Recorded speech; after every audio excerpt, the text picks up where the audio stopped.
Merci, Madame la Présidente. Chers collègues, c'est un honneur pour moi de prendre la parole dans cette auguste assemblée pour rendre hommage à feu le premier ministre Brian Mulroney. J'ai eu la chance de travailler avec son gouvernement sur plusieurs questions importantes, que ce soit en exerçant des pressions de l'extérieur ou en collaborant étroitement avec des fonctionnaires à l'élaboration de politiques et de lois. Je souhaite concentrer mon hommage sur la compréhension profonde et globale qu'avait M. Mulroney des identités et de la diversité des Canadiens.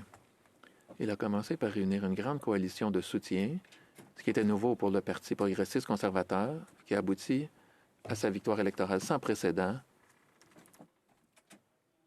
Conservateurs des Prairies, nationalistes québécois, conservateurs modérés de l'Ontario, des provinces atlantiques et minorités ethniques dans les grandes villes.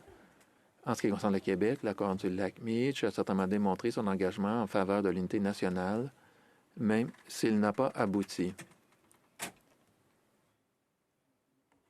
Ça nous a amené à un débat important.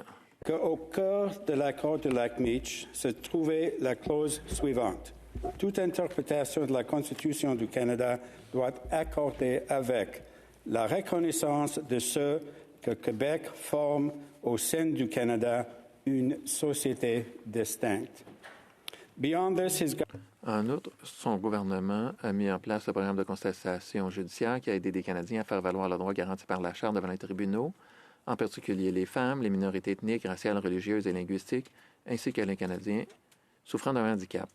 Son gouvernement a adopté la loi sur le multiculturalisme canadien en 1988, mettant en œuvre ce que le premier ministre